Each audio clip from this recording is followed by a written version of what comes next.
Hey everyone, Cheap Peddler over here and welcome back to another episode where we'll be doing something interesting as Iraq in the new Graveyard of Empires DLC. So today we will not be taking the golden square path because it's just generally you being carried by the axis most of the time. What instead we will be doing is that we will remain with the Hashemite kingdom, which is actually the better option. For a very simple reason. When you want to proclaim a United Arab Republic, you need to spend 50 political power per state that you want to call, which is a metric shit ton if we count the entirety of the Arab world. But if you go with the Hashemite path, well, exactly the new caliph, you can just straight up call all of those territories that I mentioned previously, plus Iberia in 70 days. So what else is there for me to say except that this path is actually goated. Though truth be told, Iraq and Hoi 4, bad nation to play as. The maximum number of research slots that we can get is 4, which is not great.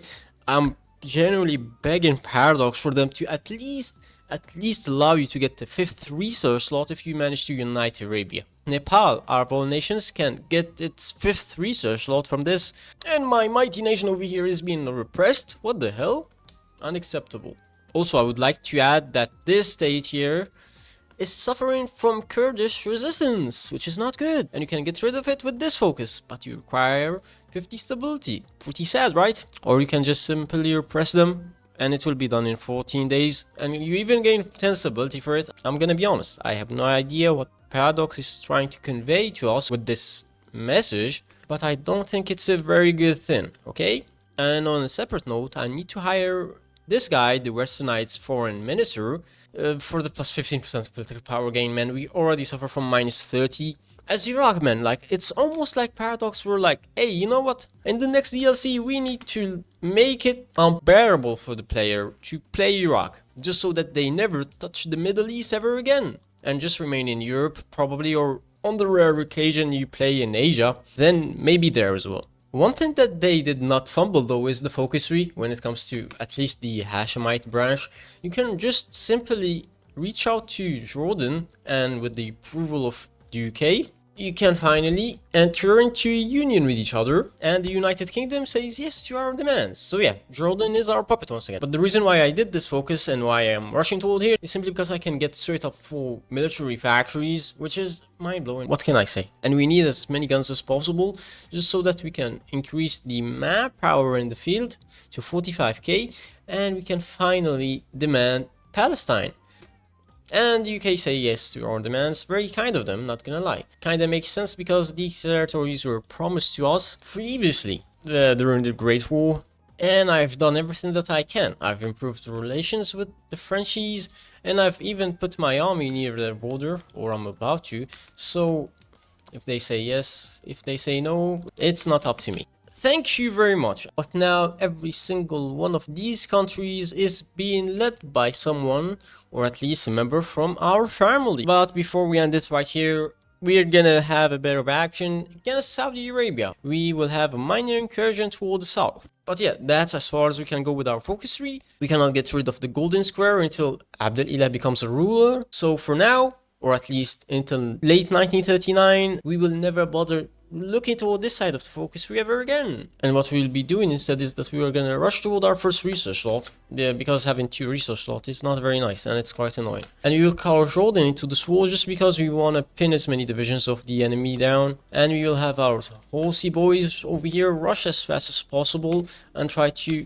catch the enemy lacking. My main objective right now is just to capture Riyadh, Mecca and Medina. But as long as we keep walking around them and not let ourselves be bogged down, we should be victorious. Well, I need to research paratroopers. It's gonna be a part of something that I'm gonna do much later on. That's it. Saudi Arabia is down, and I need to stop being a dumbass, and I need to instantly puppet them and hit them with war reparation and resource rights. But that's all when it comes to the action that we will have for the early game. And I guess that's the way Paradox intended you to play this game. Well, besides the part where you cheese it, as in you go down the golden square path, you join the Axis faction early on, and you just simply paradox France, like usual, made them your puppet, and deal with the UK and whoop their asses in 1938, which technically would have been an easier path for me to take, but I don't think that would have been very entertaining for you guys right now. And finally, so yeah, it's April 1938 and Ghazi I has died. Good riddance. We can have his son become the ruler, or we will have Abdul Ilah become the regent. And we get this event for the surge in support for absolute Hashemite rule, and we just have to say yes. But no time to waste, boys. Time to proclaim the new caliph. And ta-da! Everyone gets annexed.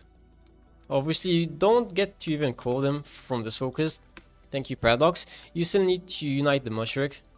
Mashriq means east, by the way, in Arabic. And once we're done with that, we will beeline all the way toward this, support the Allied war effort. We want to join the Allies, and I will show you very soon why. Well, Mr. Dumbass apparently forgot to declare on Yemen, but it's no longer an issue. We just need to hold our ground over here, let the Yemeni troops walk in slowly, expand the front line, and just have a little bit of fun.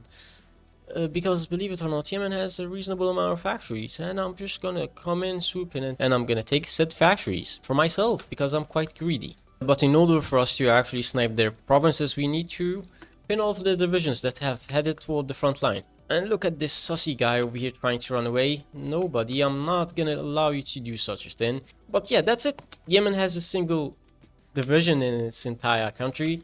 So all we need to do now is finish off these divisions that we've encircled quite skillfully, or quite cheesily, one could say. But once we are done killing off these bad boys right here, the rest is gonna be history when it comes to Yemen.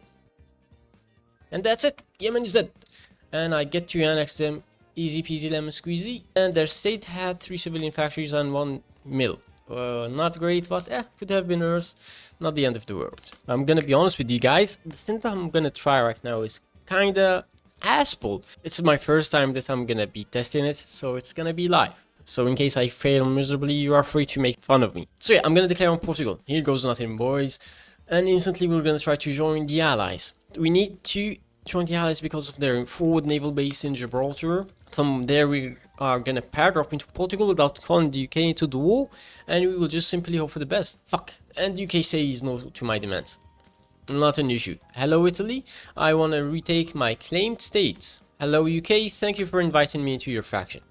So yeah, I told you that I'm gonna get there one way or another. I must not forget, Damn, I was gonna say that I must hit 4 stack because it will probably be difficult for me to take the port here in the south, but I was wrong. But that's it, Portugal is technically dead, man. From here we just need to tell our divisions to rush in toward the north. I generally cannot believe that I've took over Lisbon with only my paratroopers and I'm encircling the majority of the Portuguese troops over here. And another great thing about this is that technically, since we have quotes on the entirety of the Iberian Peninsula, we don't even need to get a peace deal. Like, we will get 100% of the factories and resources in this region. Oh yeah, and I have the opportunity to go to total mobilization and well, actually I'm just gonna go to extensive conscription.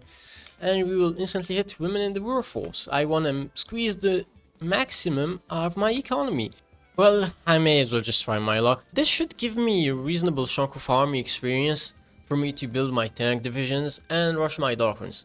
At least the Iberian front is occupying the Germans and they are not pushing so well against the Soviets for now. So I guess I technically did a good thing for them.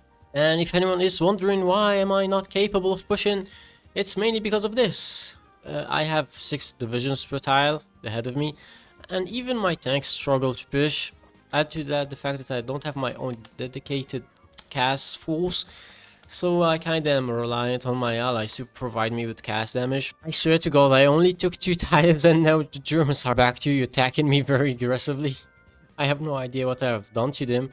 I've already killed like almost 200k Spaniards while only losing like 30k. Yeah, and I killed 120k Italians, so my trading ratio is quite great. I'm gonna be a massive asshole and try to knock out Italy just because I can, because their divisions are unironically not even defending their homeland, and I'm finding myself more and more exhausted with their annoying needy ass in Iberia, man. Like, let me take my damn course. Please, for the love of God. Their homeland is practically open, undefended. I can walk in and whoop their asses. They're gonna capitulate eventually. And obviously they're gonna become a puppet of the UK. And the Italian civil war triggers. Obviously, the Italian puppet got handed to the UK. They were the one who did the majority of the damage against them. I mean, good for them. My only one regret is not owning over Libya, man. And I know for a fact that I'm not even going to be capable of getting it in the peace deal now. Oh, and on great news, I'm about to start building my massive air force. It only took me 10 billion years to get all of the required researches done. Hello, Italy, and goodbye, Italy. Good riddance, I did not want to deal with you ever again. Their divisions in Spain? Yeah, the front line is looking very thin, buddy. I don't know who's gonna gain the territories here in Northern Africa, if it's gonna be me or Free France. Please be me, please be me. I low-key have cores on all of this. I mean, so far so good, not gonna lie. Things are looking well. I'm retaining the territories that I'm occupying over here. I'm not gonna lie, I have two full armies utilizing this module, by the way, rather, this template. It's a 30 width. Should be able to get the job done. Iberia should collapse. Even if the infantry is not capable of getting the job done, the tanks will make sure that it's done once and for all. Hey, but are you seeing it? We are making our grand comeback. God damn, let's go. Now the only territories that we are missing are the ones in the Middle East, which are, like, you know, the toughest to get, since it requires you to whoop the ass of the allies on your own, as a minor nation with a maximum of 30 factories. Hello, sweet Spain, you sure do love backstabbing me when I'm looking away. Hasta la vista, baby, let's go! That's it for Iberia. Spain should capitulate any second now, I'm pretty sure. Yeah, goodbye. No one is gonna miss you. And I need to tell all of my infantry to flood in toward the southern border with France, or at least what is left of France, that is, in before they actually come in and steamroll all of the territories that I've worked so hard on getting. But yeah, so far I've lost 150k, and I have inflicted the whopping 400k against the Axis, or rather, against the Germans, another 200k against the Italians, and almost 400k against the Spaniards. So everything is going well and swell. Holy shit, man, I told you, us intervening against the Spaniards and holding so many Axis troops in Iberia legitimately saved the ass of the Soviet Union. They managed to even do a reasonable push against the Axis after losing Kiev. And the only reason why I'm bothering pushing in France is just so that I can trade with them for some aluminium. The sad thing is that the majority of the French aluminium is in Vichy, so we are very far from being able to build our air force, even though we have the industry for it. Hold on, someone is just firing on us. Who is it? Oh, it's the UK. They are going to do that stupid focus that gives them a war goal against Iraq, which is us, obviously. And that's a big no-no. Oh, but on the great news, once Vichy caps, we have a total of 60 divisions that we have trapped in here, and I see them retreating, so I probably should keep them pinned, because I'm closing in on their asses. I just realized why I'm struggling so much in southern France to push. I'm fighting against 900 units of gas. Does not mean that I cannot make the dream work, though. All of these divisions now in southern France are trapped. Now the downfall of Germany begins. Since they've lost the majority of their allies, there is nothing they can do to save their bacon, and all I have to do now is just push mercilessly into their core territory. All in all, we did well for a small ass nation that started with only 4 factories, inflicted 800k against the Germans, whooping ass left and right. Kinda proud with what we did. Shwoopity whoop, and we are already at the gates of Berlin. And can you guess who did the majority of the heavy lifting in this region? It was me. Because the AI is kinda stupid and they are leaving their divisions in other fronts. And I'm still baffled by the fact that Germany refuses to surrender, man. Like, straight up, this is what's left of Germany, and they still wanna fight till the end of it all. And that single push straight up cost me only 10k, or rather, only 100k. So it was not even that bad. Germany is gonna die any second now. If I took over Breslau, then they would have capitulated much sooner. But yeah, goodbye, man. The peace conference finally fired. And sadly, Libya is not eligible. But we already are at 225 factories, man. And to think that less than 7 years ago, we only started with 4, man. Wild as hell. And before I end it all and head and fight against Japan to knock them once and for all, I'm gonna go to war against Turkey because they still own Hatay and I would like to get it back, bro. I've straight up lost 100k against the Turks for a province that only has double of that. Like, time to steamroll the Turks. Their divisions are weak and my divisions are much stronger. I can snipe Ankara from here. I just need to spread out very fast. Okay, good riddance, Turkey's dead. We just need now to complete a single naval invasion against Japan and the rest is gonna be history. And the doom of Japan is upon them! Finally, my marines are landing unopposed in Tokyo, which is surprising me, quite honestly. I thought that I would face some sort of resistance. But yeah, time to steamroll them and finish them off once and for all. Because you know what's gonna happen next once I'm done with this Japanese war, my good sirs? I would have generated too much war tension to be left alone in the Allies. So yeah, the UK is gonna kick me from the faction after this war. And can you guess who has a war goal against me? Once again, it's the UK, which is just dumb as hell. I wish Paradox would patch this already, but since it's currently the 6th of March and the DLC has only been out for 2 days, I guess they have yet to iron out certain stuff. But can you blame a brother, man? The Middle East does not have jack shit. The same goes for Northern Africa. But you're telling me that the entirety of Portugal is worthy of 60 factories or more? Like, come on, get real. There ain't nothing, bro, in Algeria. That's sad as hell, man. But I guess this is the state that the game is in right now, and we just simply have to accept it. And as for me, my good sir, I probably will go back to playing more Kaiserreich. I tend to avoid playing TNO because the goddamn fandom is weird as hell. And that is it. I've annexed the entirety of Turkey and Portugal, or at least the European part of Portugal. And I'm instantly gonna release Turkey because I hate ugly borders. But I guess this is where I'm gonna call it quits, my dear friends. I would have loved to continue on playing, like, you know, until 1949 and beat the ass of the Allies just so that I can take over Egypt and Libya. But, I mean, I still gotta keep up my promise of uploading a video every 3 days. And if I did that, it would not have been possible because, believe it or not, this run has already taken almost 3 hours and a half. Could be more if I counted my failed runs. That and I'm fasting since it's Ramadan and stuff, so I don't have the same energy that I used to. So yeah, overall, my opinion on this DLC, I mean, it's better than nothing, not gonna lie. For the path that I took today, I mean, truth be told, hella enjoyable. Would like to just fix small bugs in it. For example, not being able to code the 2 provinces that you get from Iran. Oh yeah, and I would really appreciate it, for the love of God, if they would make it so that the UK will not be capable of gaining a war goal against you if you are a part of their faction. Okay? Just so that I don't have to worry about being kicked out from them and instantly getting declared on. But yeah guys, hey, this has been Kaguya. I hope you enjoyed today's content. If you're new to the channel, make sure to like and subscribe. Massive thank you for the channel members for continuously supporting me, and I hope you guys all have a wonderful day or evening. Bye. And goodbye guys, take care, bye bye.